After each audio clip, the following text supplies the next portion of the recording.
when you get feedback, I actually train leaders. The only response to have, regardless of how you feel about the feedback, is thank you for your feedback. Welcome to the Crucible Project Podcast. The Crucible Project is a nonprofit organization committed to creating a world of men and women who live with integrity, grace, and courage, helping them to fulfill their God-given purpose. This podcast will discuss important and sometimes difficult topics while delivering practical life applications with men and women who are currently practicing this work. We are igniting Christ-like change in men and women through experiences of radical honesty and grace. Hello, everyone. My name is Andy Spell, and you are here for part 2 of my interview with Andy Hartman. He is a clinical psychologist in the Chicagoland area. He did his soul work back in 1996, and he started working with Crucible to help, got involved with Crucible with Greg Houston, who founded Crucible. It used to be called Dare to Soar, but he got involved with that and helped to develop the second level weekends. And so I just want to start there for a second. Andy, what did you find important about us having second level weekends? And why did you get involved with putting those together? Well, first of all, I met Greg Houston in 2004. And so that was about 8 years after my weekend with the Mankind Project. And so what I was deeply attracted to with Greg was that he had been through a Mankind weekend himself, actually the same year I went through, 1996. I didn't know him back then, but that he had felt a prompting and calling by God to bring this kind of work to the Christian men's community. So he was overtly and distinctively offered it to Christian men. And I had spent 8 years since my weekend trying to convince many of my Christian clients in counseling to go on a weekend. But oftentimes they actually, they would pause because I wanted them to go on a men's retreat that wasn't Christian, and that felt very threatening to their Christianity. Like, okay, well, are they going to talk me out of loving God or my beliefs? Or are they going to tell me it's all, it's all a hoax, and so they were very guarded. So I was strongly attracted to Greg and to the work that the Crucible was doing, because it framed it up for Christian men. It didn't, it challenged us, and that doesn't mean every man that goes on the weekend has a deep relationship with Jesus. I mean, you could be anywhere you were, but that's what attracted me to the Dare to Soar.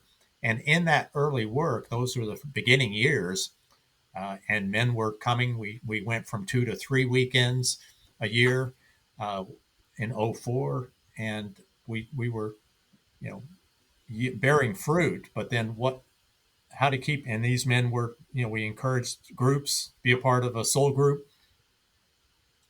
But there's more work to do, as you know, Andy. I mean, a weekend is powerful, but it's only the beginning. And so there's a lot more work. So I think in that context, Greg had the vision to let's put together a next level, a second year program or a second level program.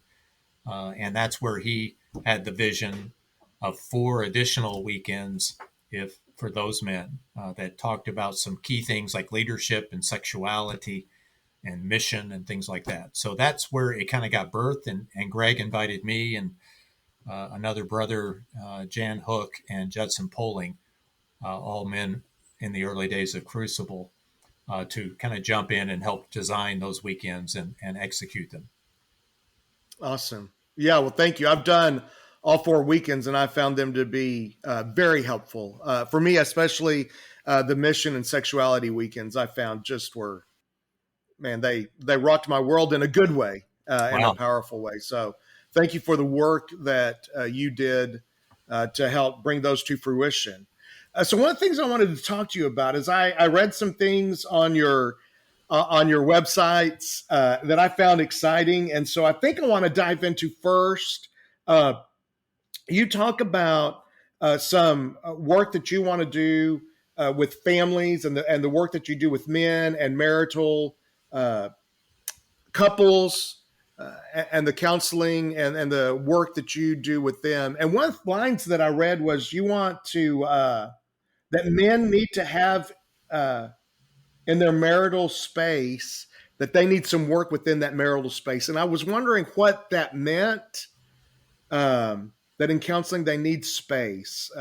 So what did that mean, or what does that mean, and what does that look like when you're counseling men, especially in their marriages?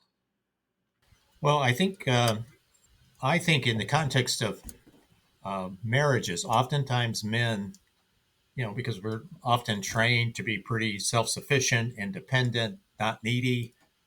So, we come to our marriages, and usually that's the person that we have felt the most deeply connected to and intimate with, and so we sign up. But and oftentimes our spouse becomes our A to Z, that person who's going to meet hopefully all of our needs. And I think that that's never true. I mean, it's certainly the most important relationship. So when I talk about space, I think men can only heal, or the primary place of healing for men is in space with men. I think only men can help men heal, because they need that masculine container, that space of safety, truth, grace, love. And so I think, creating a space, a protected, a safe place for men to do their work is so central to healing.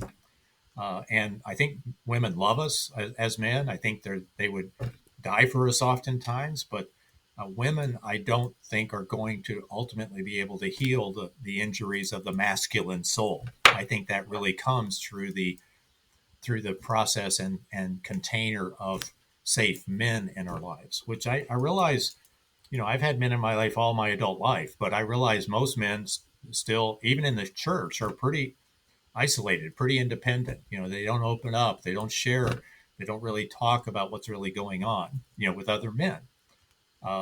So I think that's where I aim to create safe space for men to do their work, to talk honestly about what's going on, and actually teach them early. If the weekend is powerful in teaching men how to connect with their bodies, how to connect with their feelings and emotions, how to begin to tell their story, and have that be a safe place. And so when a man can start moving into that, how does that help then in your counseling? How does that then help that couple grow and become stronger when men can step into that kind of work? Well, when they can step into that sort of work, again, when you get off the triangle, the place we step onto is taking 100% responsibility for ourselves. That doesn't mean for any and every pain and suffering out there. It just means take responsibility for yourself first. So to step into that space allows you to get clear about what's the wound, what's the need, and what you're looking for to, moving forward. And I think that's where that container of men helps, because then when you step into your marriage, you're not this small little guy who's, needy and clingy. You're a man, and you're taking responsibility for yourself, but you're also inviting your partner into an awareness, and respecting your partner that she's on a journey too. That she has her own story, her own wounds and injuries, where, her own limitations that may or may not be able to really match up with what you're needing. And so that, I think, when you have the support and the container of men, you can handle when your wife is limited, or, when your wife is disappointed in you, if there's stuff that's going on and she brings you a truth and she's disappointed. I used to flip out when my wife was disappointed, because, that was code that, okay, she's going to back up. She's going to distance herself, and I'm going to feel more alone. So I couldn't let my wife be disappointed in me. And that, what a burden that is to a wife. I mean, so the container of men helped me have a safe place where I could be with my needs, but present them in a healthy adult way, with the option that she may or may not be willing or able or capable, or she may at times be disappointed for good reasons. So I don't start with defensiveness of, what do you mean? Why can't you see all that I'm doing? Why do you got to pick on this one little piece? No, own it, Andy. Take responsibility. Your wife's disappointed because you didn't step up, or she didn't feel cared for, or you forgot this or that, or didn't think about her. So that was a key part of that space that men need to help them get clear and move as an adult into their marriage. Man, you saying that, it's interesting to me. There were times I would ask my wife, I would say, I want you to be honest with me about something. Hey, be honest. And then when she was honest, I'd be defensive, or I'd get hurt, or I'd tell her why she was wrong, or, well, you misunderstood. And so what I found with her, we've done some Enneagram work. And so anyway, she's a 9, I'm a 7. I hate pain. She, doesn't really want to step into confrontation or anything that doesn't bring peace. So anytime I pushed back, she would shut down. And then later on, a year or two later, when I wanted to have a deep discussion, or a month later, whenever, she's like, it's not worth it doesn't bring peace. So yeah. You say you want me to be honest, you really don't. Exactly. So you can't handle it, kind of like that old movie clip. You can't handle the truth. Right. But the truth is, she wonders, who are you really? But I think you're both. Right. If you and I were in a group, I'd say, yeah, I admire your courage. Tell me the truth.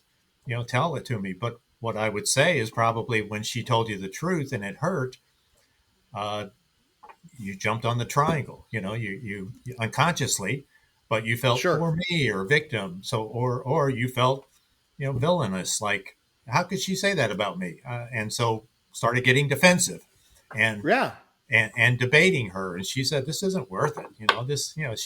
It's like a setup. I don't think you were trying to trick her. I just think you honestly are a man who wanted the truth about yourself. And the truth is, you couldn't handle it because your little boy got triggered, probably at some level, that said, she doesn't love me, or, she doesn't see me, and maybe she doesn't see you clearly, but you got defensive. And that's usually where, in couples work or in leadership work, that's in both those domains, that tends to be the biggest challenge leaders face, or married men face, is the ability to be in that conflict space of, we see it differently, and to not kind of sink into some kind of victim place or defensiveness. I think the ability to stay in the light.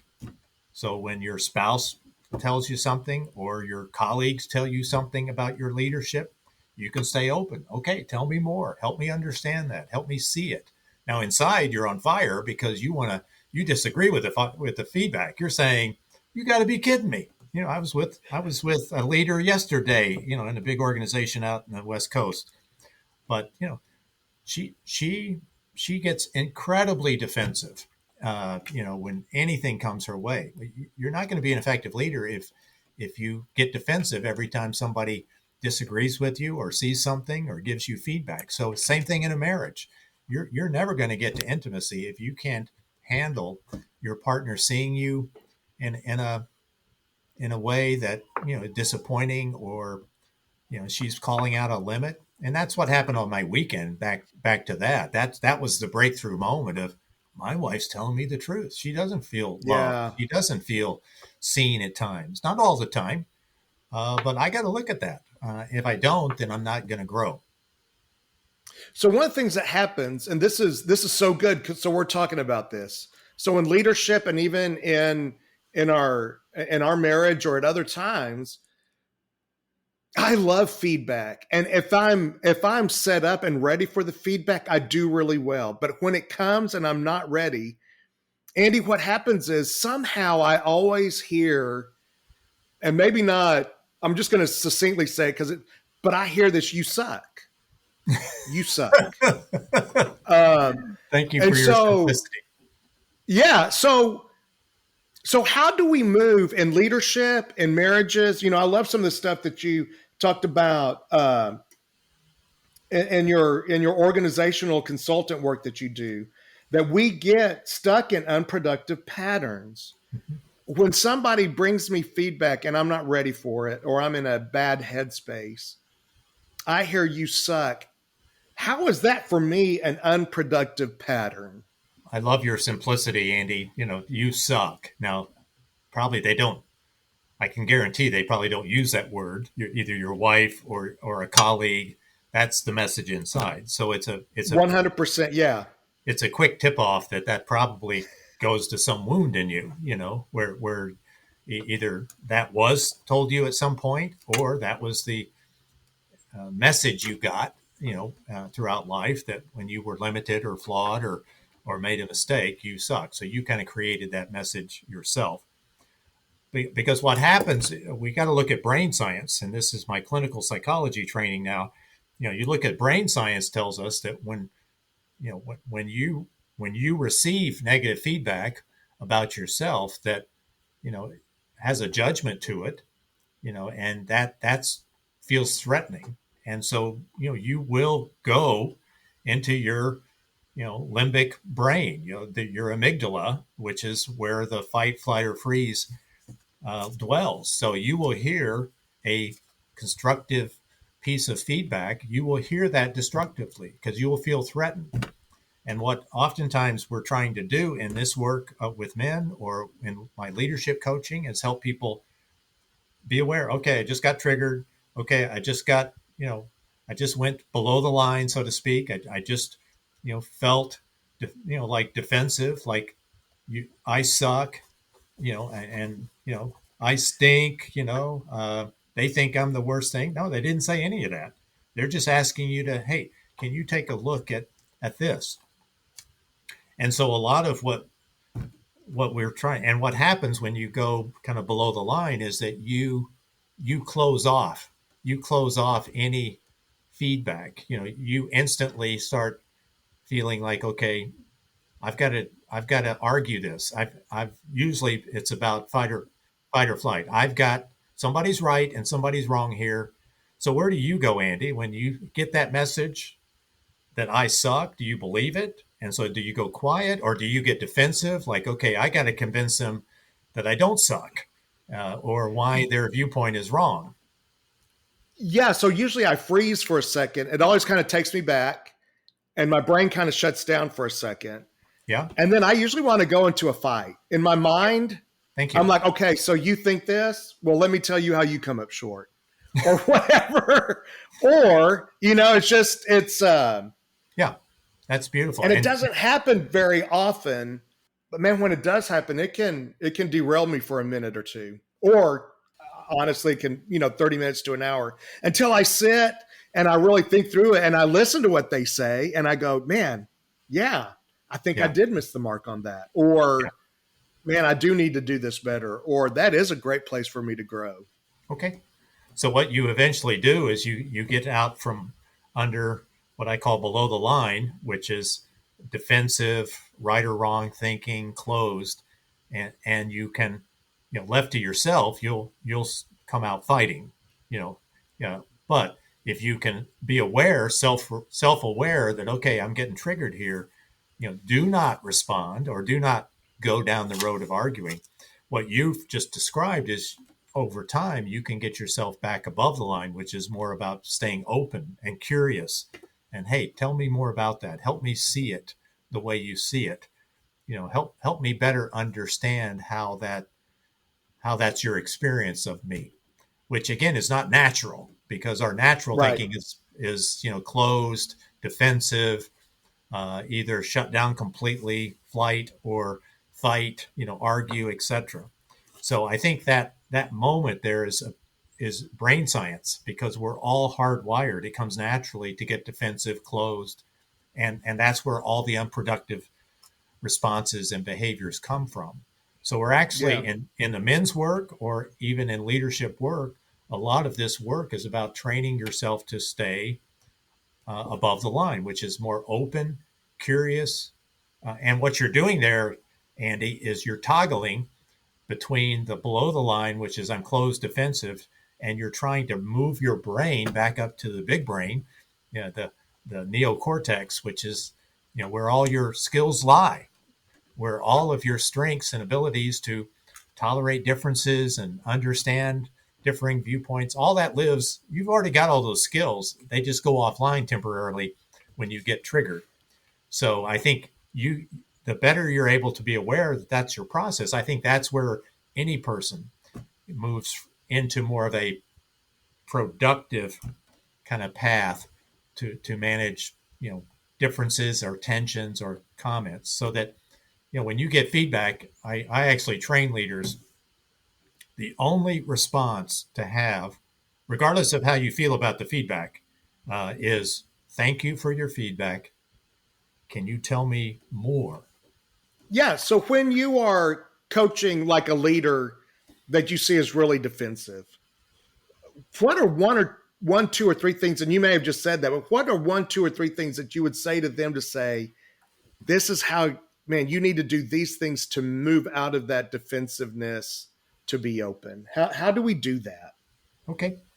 Well, I think, it's not real complicated, but that doesn't mean it's easy.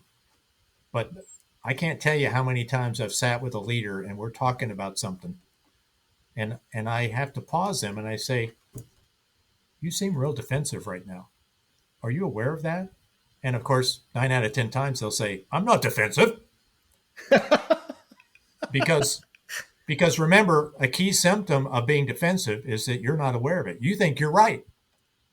So one step to your question, the first step is training and helping leaders say, you get defensive probably dozens of times a day. You got to start owning it. I'm defensive. Because owning it begins to slow down the horsepower that comes from that limbic brain that feels threatened and feels like I got to defend myself. So I think the number one step is training people to be comfortable and able to say, I'm feeling defensive. That's such a key, because unless you can own your defensiveness, oh my gosh, we're never getting anywhere. Right. And I've seen corporations throw thousands of dollars at 360 feedback tools and interview tools, trying to serve up to their key leader. Hey, you got a few blind spots here. You've got a few flaws. If you could get beyond your defensiveness and own them, doesn't mean you're not brilliant. It just means you could get a little better. I mean, right. we like to say in Chicagoland, even Michael Jordan had a coach. I mean, you've got a superstar, but you do need a timeout here and there where somebody's going to tell you, Phil Jackson is going to tell you, hey, dude, pay attention to this, or you may not be aware of this, but, look at that. So I think the key to breaking through this natural defensiveness is owning, I get defensive. And that, if that's with your wife, or if that's with your kids, or if that's with your colleagues, I mean, the ability to say, no, it's nothing magical. It's not like if I could get you, Andy, to admit that you're defensive, then, the world shifts. But that ownership then allows you to take the next step, which is, thank you for the feedback. Can you tell me more? Help me understand. Yeah. So it is what that is not is, I've heard enough leaders who are defensive, when they get bad feedback, they'll go, can you give me an example? It's kind of like when your wife says, can you give me an example? But that's not curious. That's coming from a defensive place. So you sound like you're interested, but you're really just, trolling for information so that you could make your point. And that's not what I mean by being curious. And then I can make my case when they give me an example. Well, that's not what happened. Exactly. See, and you're defensive, but I can go into battle about the example. Well, that's not what I did. Yeah. Or whatever. Yeah. Yeah. And that's fascinating. The example, tell me more an example. Those are two. That's great. Thank you. Yeah. And the only way you can do that is, again, you're moving from the primitive brain to the big brain, and you're simply kind of walking a path. Thank you for the feedback. Tell me more. and help me understand. And no debate, no back and forth, because you might need time. Hey, if you just got a big dose of feedback from your wife, you're probably going to say, I probably need to take some time and think about what you've shared. Now, the primitive Yeah. brain is screaming at you. The primitive brain inside of you is saying, no, tell her she's wrong. Defend yourself. Tell her what's wrong with her, in fact. That'll really help. No. So it's learning to slow down, regulate your defensiveness, and then move into thank you, move into curiosity, a learner posture. Help me understand this, and then probably take a pause. So that's probably 4 steps I've outlined there. Not again super sophisticated, but it's helping you get back to that beautiful part of your brain, which Yeah. already has tons of skills in how to tolerate differences. One of the things, Andy, that I've learned about myself is I want everything to be perfect. I want it. Mm. Anyway, I also have a performer. It's got to be perfect. I think that came from my childhood. Great mom, but she put a lot of pressure on everything being perfect and good in Mm-hmm. performing. And what I did one time was I realized, Tom Brady's probably the greatest quarterback of all time. And in his games, he threw interceptions, he threw Amen. missed passes, he got Amen. sacked, he Amen. made bad choices. Within even a Super Bowl winning game, he messed up and messed up and messed up, but that didn't take away from him being really good at what he is. And so for me, I've had to learn as a person, when I'm leading or I'm doing anything, man, I'm going to have missteps. I may fumble the ball on this. I may pass, it may be an interception. I may get sacked. I may get hit, but I may make the wrong call. But that doesn't mean I'm a terrible leader. That means I'm flawed. I'm human, and I can grow. And I guarantee you, Tom Brady sat down and looked at tape to see how he could get better. Amen. Amen. And I'm imagining being your wife right now in the moment, because with what you just shared, what I now understand is you've got a real high unconscious commitment to be perfect. So anything Yeah. I say to you that is less than perfect is going to be very challenging. So Yeah. if I were counseling both of you, I would probably remind her of what she probably already knows there, but to say you may need to tee that up a little, uh, you know, uh, not go soft on what you're trying to say, but you may need to be conscious of how you tee things up. You know, but and I'd say, Andy, you need to be aware that your little perfectionist inside that wants to be perfect, that's a creation of the little boy who Yeah. who truly believed that he could be perfect enough for his mom or his mom and dad, and Yeah. just comfort him that, okay, this is one of those moments in marriages where, Andy wasn't perfect, just like Tom Brady. Yeah. I loved your metaphor or image because, yeah, he messed up along the way. So, your challenge might be, how do I go be my brilliant self out there in the world and be able to hear the feedback sometimes about my less than stellar performance and not go into it, not go into the pit of I suck. Right. Yeah. Hey, Andy, man, thank you so much. You've given me over an hour today. I appreciate it so much. Thank you for sharing your heart about men's soul work, about leadership, about counseling, about men, how we can just grow in our ability to get feedback. I love that. Man, I want to use that. Thank you. You're Uh, welcome. tell me more. Thank you. Tell Well, me more. I yeah, love that. good. Yeah. Well, Anything else you want to say before we wrap up?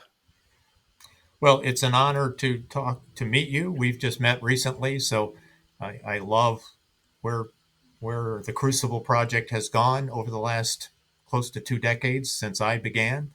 Um, you and Roy and so many others that serve faithfully. So uh, what a dream to see your work, and you shared a little bit of it, but the expanding community. I mean, it's just only God could pull this stuff off. But I think you're the fruit of some of that next generation that's taking this message and helping. And these podcasts obviously are intended to help men wherever they are take that next step.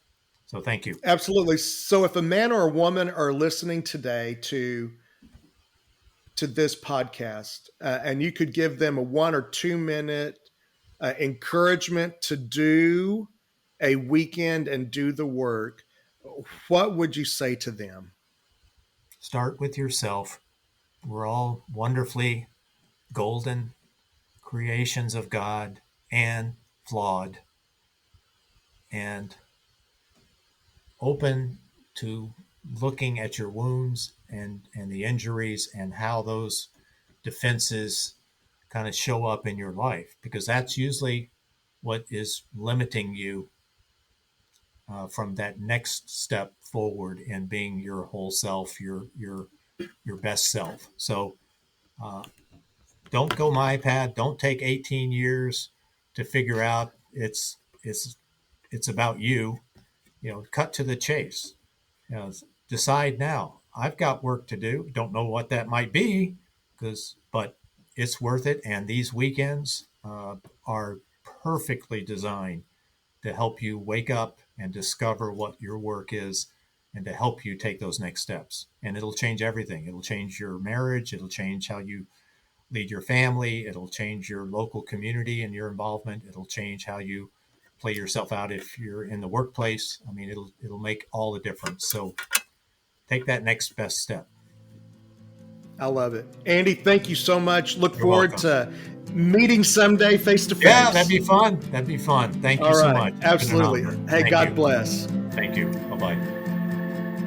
For more information about our weekends, please go to thecrucibleproject.org. You can also follow us on Facebook, Instagram, and Twitter. Rate and review wherever you are listening, and subscribe on your preferred podcast platform. Also, don't forget to check out myjourney2.com for your free 2-week trial. That's myjourneyto.com. Thank you for listening.